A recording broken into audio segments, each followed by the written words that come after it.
This question on a state and the formation of new states and how is it that it has been beneficial or not for the economy of the country is not from physical geography, it's from Indian geography.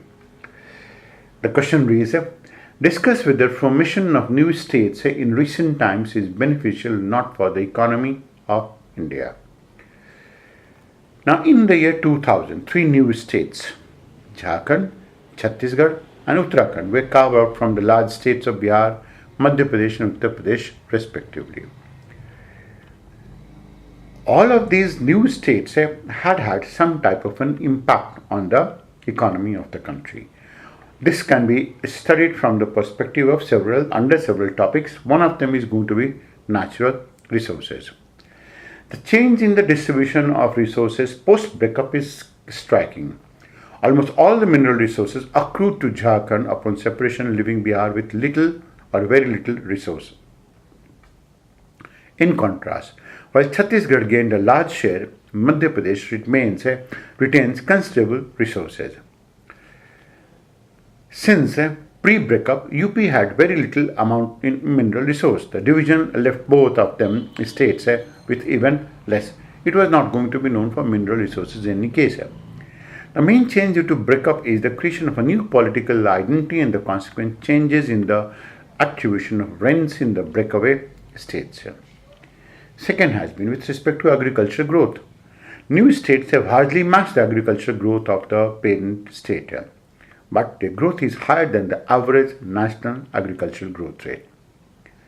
Third has been on the poverty reduction, and except in the case of Uttarakhand, the other two states have reported higher percentage of poor people than the parent states. That is, we are going to be talking about Uttarakhand has been one of them which has been significant, and we are talking about except in the case of Uttarakhand, the two states that is Chhattisgarh as well as Jharkhand has reported higher percentage of poor people than the parent state. That means that has actually gone on to increase. The fourth has been with respect to forest conservation. All of these new states formed in 2000 were among the states with the highest forest cover. But they have succeeded much in increasing their forest cover, just as the country as a whole could never achieve its target of bringing 33% of its area under forest cover. 12 years after they have been granted such type of a statehood, the forest cover had hardly shown any improvement in these states. Moreover, if we can go to take it from another angle, on the other hand, that is a large tracts of forests have been actually diverted in all the three states for a non-forestry purpose.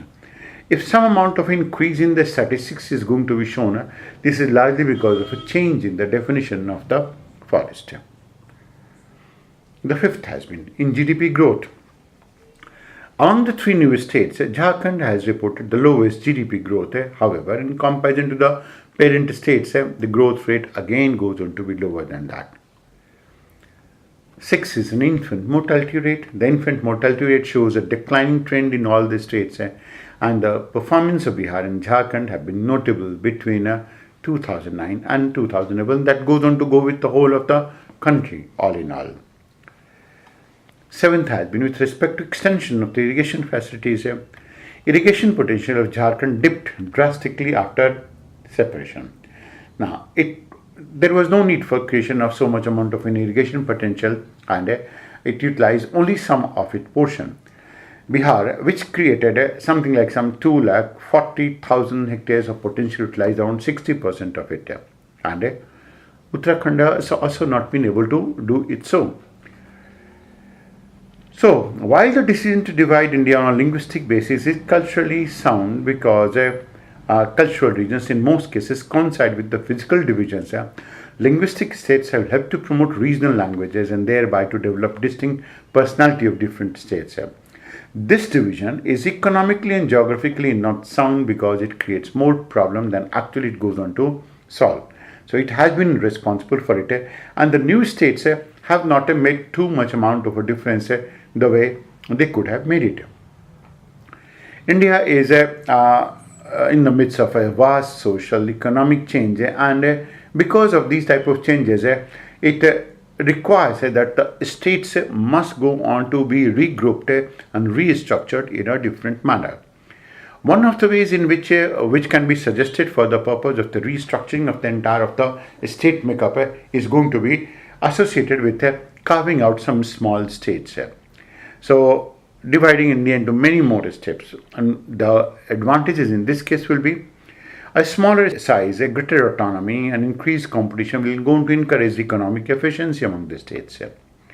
Second will be that is the government's authority to enact laws and collect taxes will create an opportunity to redistribute wealth among the citizens of the state because it is going to be easy to monitor. And if other things are going to be equal, smaller states facilitate a better governance.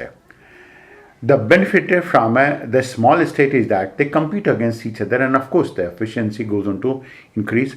The monitoring of the government also goes on to become easier. There will be more trade among the states at the market price. There will be greater amount of transparency, and the smaller states which have been carved out of bigger states will be more responsive to the social and cultural aspirations of the people. Maybe we can go to say that is the amount of a social audit that will going to take place and the way it can go to take place that will go on to also improve. Although it has been happening to an extent in some states like that of Andhra Pradesh has been following it. Of course, it has not been happening in the whole of the country as would have been expected in this era of Modi's government. But then Chandrababu Naidu has been able to do it. That is, the fruits of the government programs, if it doesn't go to reach people, then that is going to be considered to be an offense of sorts.